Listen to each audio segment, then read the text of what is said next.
au point que lorsque le nom de Jésus est mentionné, toute force démoniaque qu'il entendrait serait projetée sur le sol d'une manière très virulente, car la parole de Dieu dit qu'à la mention du nom de Jésus, tout genou doit fléchir. Philippiens chapitre 2 versets 9 à 11 qui dit ceci: c'est pourquoi aussi Dieu l'a souverainement élevé et lui a donné le nom qui est au-dessus de tout nom, afin qu'au nom de Jésus, tout genou fléchisse dans les cieux, sur la terre et sous la terre, et que toute langue confesse que Jésus-Christ est Seigneur, à la gloire de Dieu le Père. Et c'est la raison pour laquelle Satan a fortement interdit de manière stricte à quiconque dans le royaume des ténèbres de mentionner le nom de Jésus. Car si quelqu'un faisait mention, même par erreur, du nom de Jésus, cela causerait comme un tremblement de terre dans le royaume des ténèbres, orchestrant ainsi beaucoup de dommages. C'est pourquoi Jésus-Christ lui-même a dit que parmi les signes qui suivraient ceux qui croient en lui, et qu'ils chasseront les démons en son nom. Marc chapitre 16 verset 18 qui dit ceci: ils saisiront des serpents, s'ils boivent quelques breuvages mortels, il ne leur fera point de mal. Ils imposeront les mains sur le malade et ils seront guéris. Et en mon nom, ils chasseront les démons. Par conséquent, quand quelqu'un invoque le nom de Jésus, il sera sauvé comme la parole de Dieu le dit. Romains chapitre 10 verset 13 qui dit: car quiconque invoquera le nom du Seigneur sera sauvé. C'est pourquoi il y a une protection divine dans le nom de Jésus. Car lorsque vous prenez refuge dans le nom de Jésus, vous êtes en sécurité, comme il est écrit dans le livre de Proverbes, Proverbes chapitre 18 verset 10 qui dit ceci: le nom de l'Éternel est une tour forte. Le juste s'y réfugie et se trouve en sûreté. Et plus vous vivez une vie de sainteté, plus grand sera l'impact du nom de Jésus. D'où la parole de Dieu dit que quiconque mentionne le nom de Jésus doit s'éloigner de l'iniquité. 2 Timothée chapitre 2 verset 19 qui dit ceci: néanmoins, le solide fondement de Dieu reste debout, avec ses paroles qui lui servent de sceau. Le Seigneur connaît ceux qui lui appartiennent, et quiconque prononce le nom du Seigneur, qu'il s'éloigne de l'iniquité. Quatrième arme est le sang de Jésus-Christ. Le sang de Jésus. Le sang que Jésus a fait couler à la croix de Golgotha. Le sang de Jésus-Christ est une autre arme supplémentaire pour lutter contre le royaume des ténèbres. Comme il est écrit dans le livre d'Apocalypse, en se référant à Satan comme étant vaincu par les croyants à travers le sang de Jésus. Apocalypse chapitre 12, verset 11, qui dit: ils l'ont vaincu à cause du sang de l'agneau, car Jésus-Christ est l'agneau de Dieu. Car Jean le Baptiste, en voyant Jésus, a référé: voici l'agneau de Dieu qui ôte le péché du monde. Donc, car c'est le péché qui donne le pouvoir au royaume des ténèbres sur les gens. Sur les gens. Mais si l'on croit en Jésus-Christ et que l'on mène maintenant une vie de sainteté, nos péchés ont été ainsi ôtés par le sang de Jésus. Donc Satan et le royaume des ténèbres n'ont plus de pouvoir sur nous. Matthieu chapitre 26 verset 28 qui dit: car ceci est mon sang, c'est Jésus qui parle, le sang de l'alliance qui est répandu pour plusieurs pour la rémission des péchés.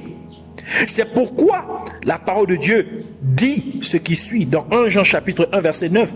Il dit: si nous confessons nos péchés, il est fidèle, parle de Dieu, il est fidèle et juste pour nous les pardonner et pour nous purifier de toute iniquité. Ce qu'il y a de plus au sujet du sang de Jésus-Christ est le fait qu'il s'y trouve qu'il se trouve la vie de Jésus lui-même, car c'est dans le sang que se trouve la vie. Donc dans le sang de Jésus-Christ se trouve la vie de Jésus-Christ. Lévitique chapitre 17 verset 11 qui dit: car l'âme de la chair, c'est-à-dire la vie de la chair, du corps, est dans le sang. Donc la vie se trouve dans le sang. Je vous l'ai donné sur l'autel afin qu'il servit d'expiation pour vos âmes, car c'est par l'âme que le sang fait l'expiation. Ainsi, lorsque vous utilisez le sang de Jésus-Christ par la foi, l'ennemi ne peut pas vous frapper de mort, car dans le sang de Jésus se trouve la vie de Jésus lui-même.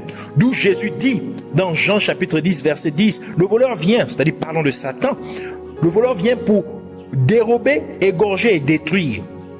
Moi, je suis venu afin que les brebis aient la vie et qu'elles soient dans l'abondance. Donc, qu'elles aient la vie en abondance. Donc, Jésus est venu pour nous donner la vie. Donc, c'est en versant son sang, il a communiqué la vie en nous. Donc, ainsi, l'ennemi ne peut vous détruire. Il ne peut vous tuer, vous égorger. Et si vous vous couvrez du sang de Jésus, par conséquent, vous vous recouvrez de la vie de Jésus-Christ. Et parce qu'il n'y a aucune association entre Jésus-Christ et tout ce qui appartient au royaume des ténèbres, car Jésus est la lumière. Donc les forces des ténèbres ne peuvent pas s'accaparer de vous. 2 Corinthiens chapitre 6 versets 14 à 15, qui est ici, je dis, juste au milieu des versets, il dit: ou qu'y a-t-il de commun entre la lumière et les ténèbres? Quel accord y a-t-il entre Christ et Bélial? La cinquième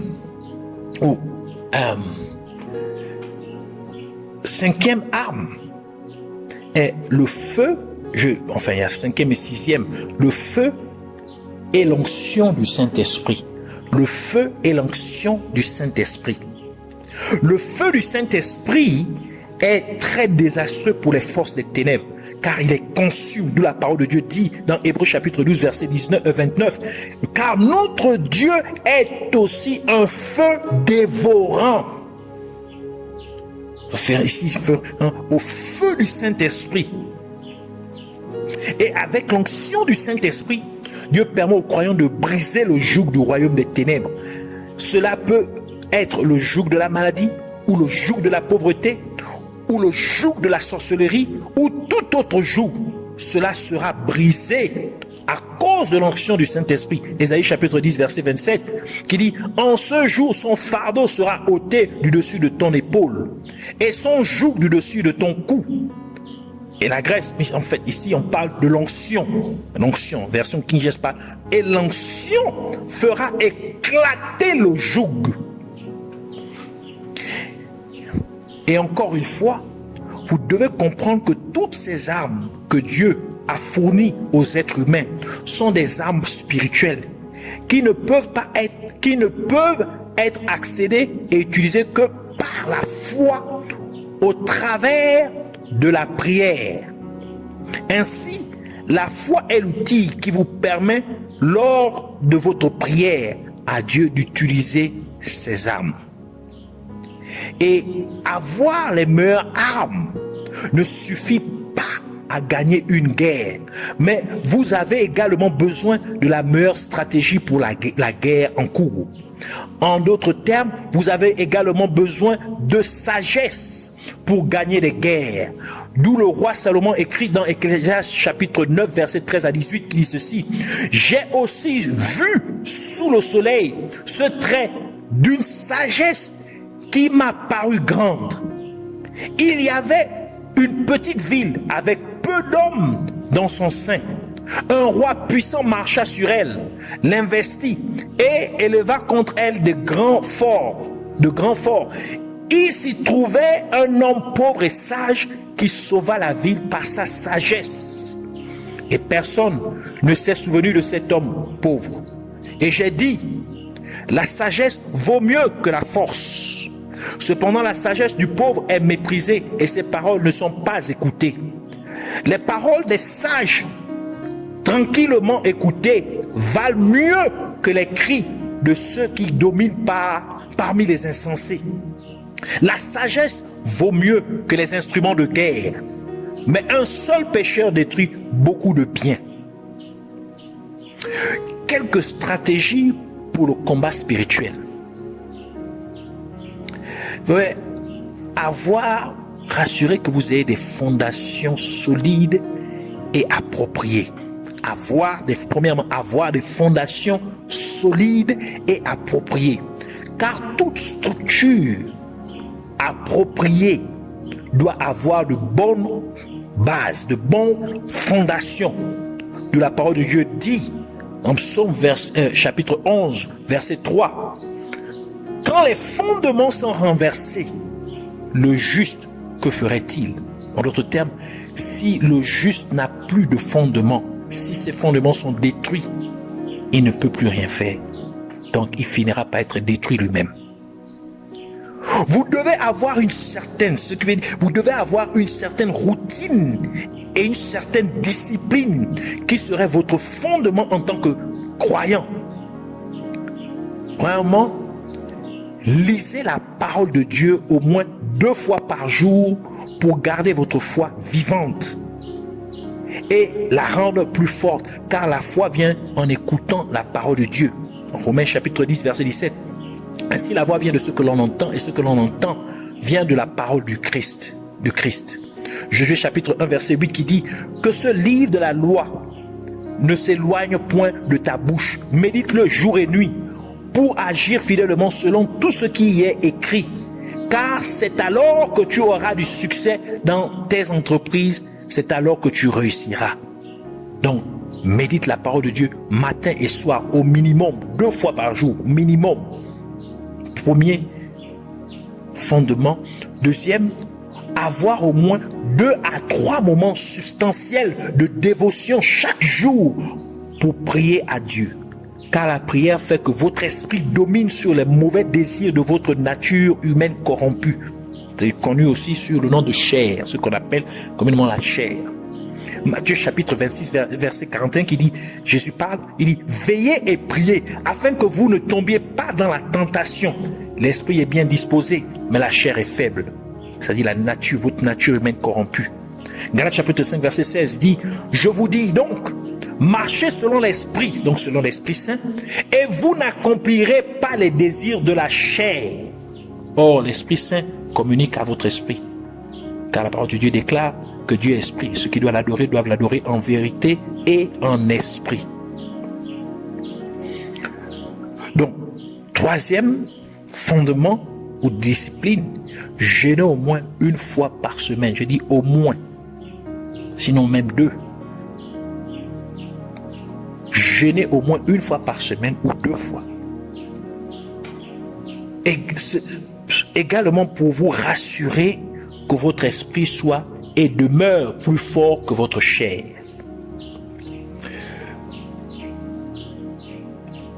Avoir cette routine et discipline quotidienne et hebdomadaire, c'est-à-dire par semaine, de prière, de méditation de la parole de Dieu et de jeûne, vous assurera d'avoir des fondements solides et appropriés en tant que croyant.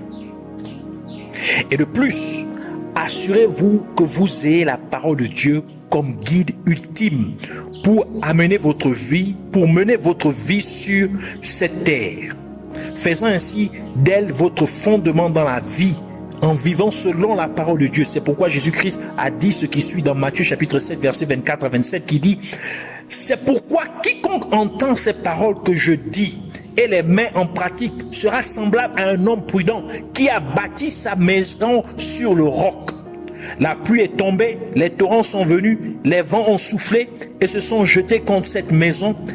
Elle n'est point tombée parce qu'elle était fondée sur le roc.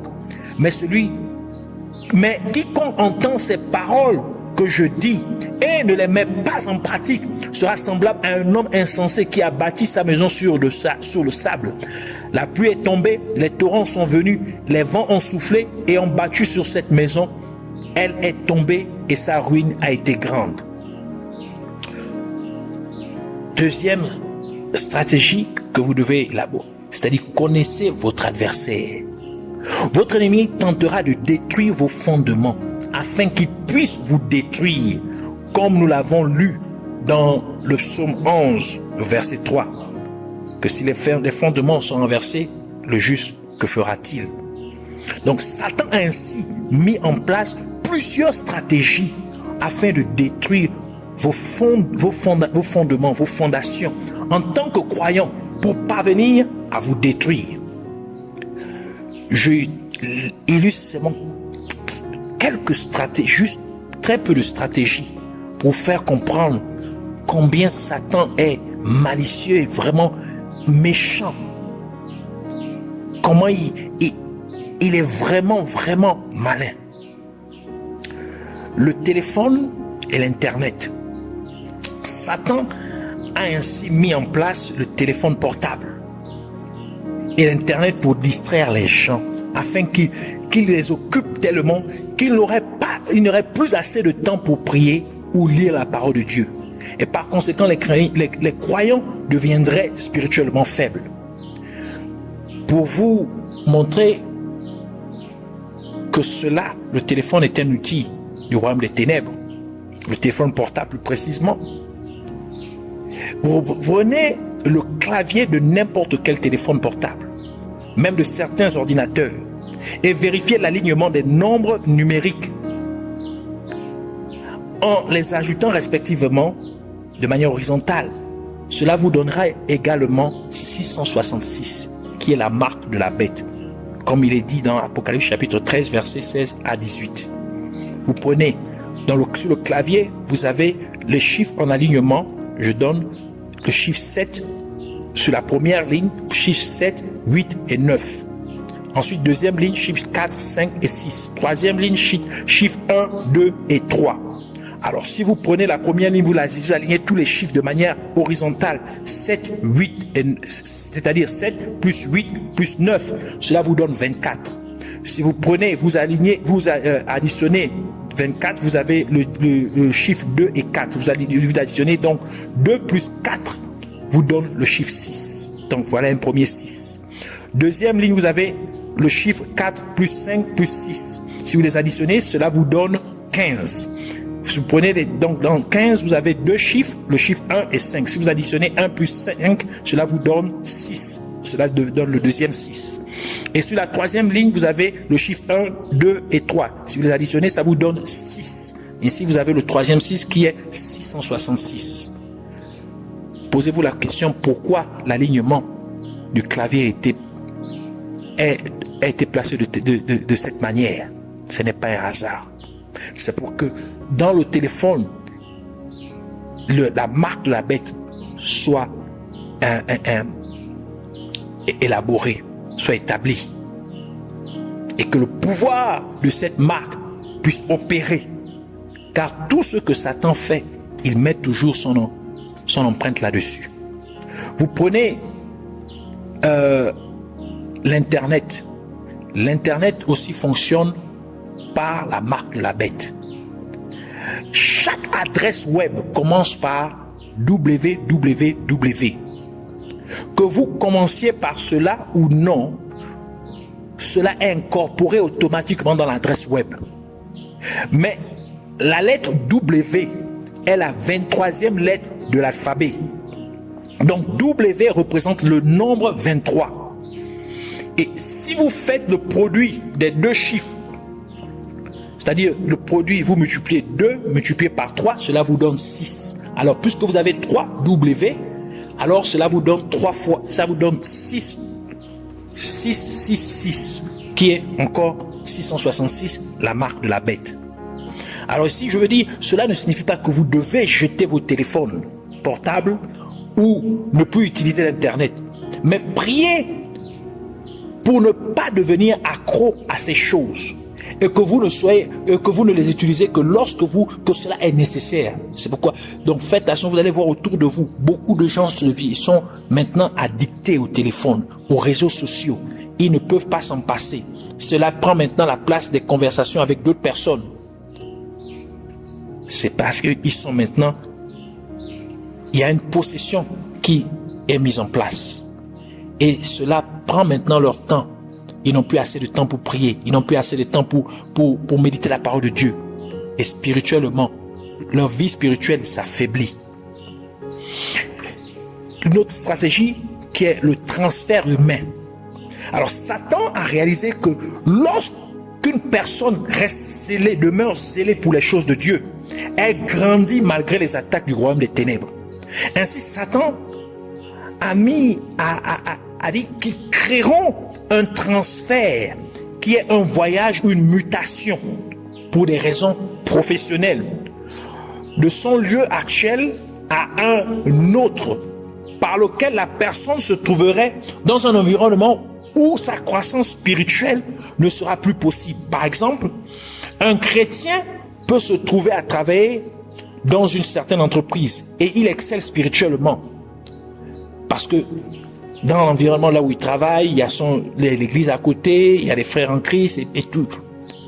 Si son manager ou son patron est un incroyant, Satan entrerait dans son manager et Satan, par l'intermédiaire du manager, transférerait le chrétien à un autre service, peut-être dans une autre ville, en s'assurant que l'environnement ne sera pas propice à la croissance spirituelle du chrétien. Par exemple, il n'y a pas d'église dans la région, collègues désagréables, ou même il peut transférer la personne dans un pays musulman où les regroupements de chrétiens sont interdits, etc. Et des fois, le salaire sera très élevé afin que la personne soit déterminée à y aller. Mais ce sera en fait un piège, car les conséquences seront que la vie spirituelle de la personne va rétrograder drastiquement après un bout de temps. Donc Satan dit qu'il fera en sorte, il ferait tout pour que la personne se retrouve en Égypte, c'est-à-dire l'Égypte spirituelle, à l'époque du peuple d'Israël, au temps de Moïse, mais sous la domination de Pharaon, comme le peuple d'Israël. Et là, il prendrait la personne en charge.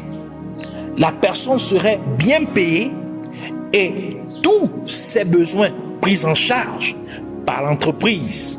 Mais l'entreprise lui dirait qu'il n'est pas autorisé à servir ou à prier sur le site.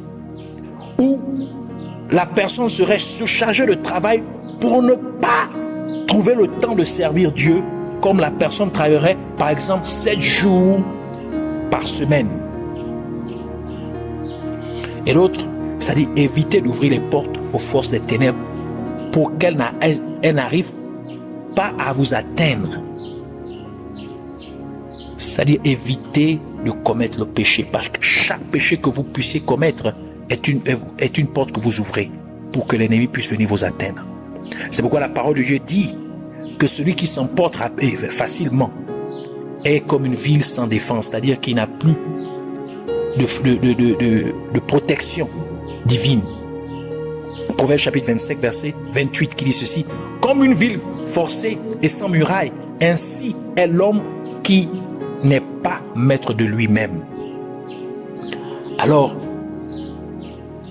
puissiez-vous prendre cela en conséquence, mais maîtrisez les armes que Dieu a mis à votre disposition. Utilisez, sachez comment les utiliser.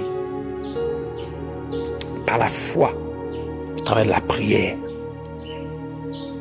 Maîtrisez, si certains versets, vous devez les mémoriser par cœur.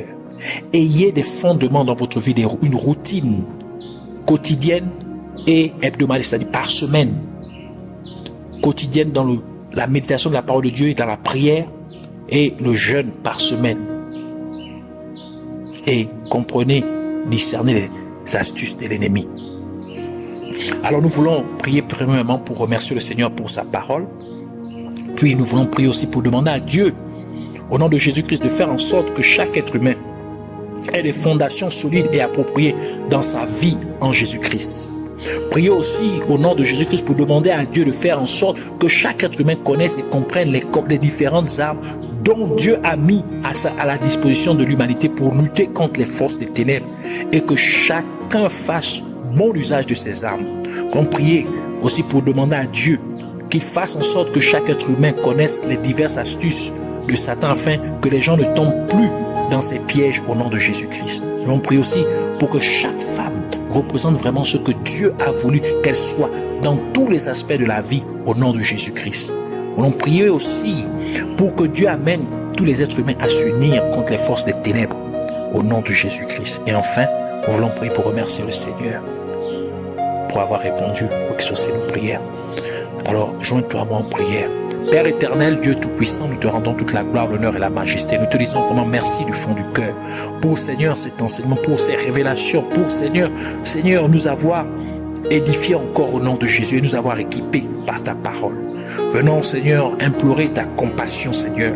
Puisses-tu, Seigneur, oh mon Dieu, Père, nous aider, nous faire grâce et amener chaque être humain, Seigneur, à avoir, Seigneur, des fondements solides, Seigneur, et appropriés, Seigneur, en Jésus-Christ. C'est-à-dire en tant que croyant, Seigneur, que chaque être humain puisse avoir, Seigneur, une routine, une discipline, Seigneur, quotidienne à l'égard de ta parole et de la prière, Seigneur. Et, Seigneur, hebdomadaire, c'est-à-dire par semaine à l'égard, Seigneur, du jeûne, qui jeûne au minimum une ou deux fois, Seigneur, dans la semaine, Seigneur, au nom de Jésus. Que tu puisses, Seigneur, oh mon Dieu, au Père, élever, Seigneur, oh mon Dieu, au Père, au nom de Jésus-Christ, les chrétiens, Seigneur, leur niveau spirituel. Que tu puisses maintenant, Seigneur, se bâtir, Seigneur, une armée, Seigneur, oh mon Dieu, Père. N'as-tu pas dit que je bâtirai mon église, qu'aucune porte de l'enfer ne pourra prévaloir contre elle, Seigneur. Bâtis ton église, Seigneur. Élève, Seigneur, des géants, Seigneur, spirituels, Seigneur. Des hommes et des femmes, Seigneur, qui se tiennent, Seigneur, à la brèche, Seigneur, et qui neutralisent et détruisent, Seigneur, les œuvres des ténèbres.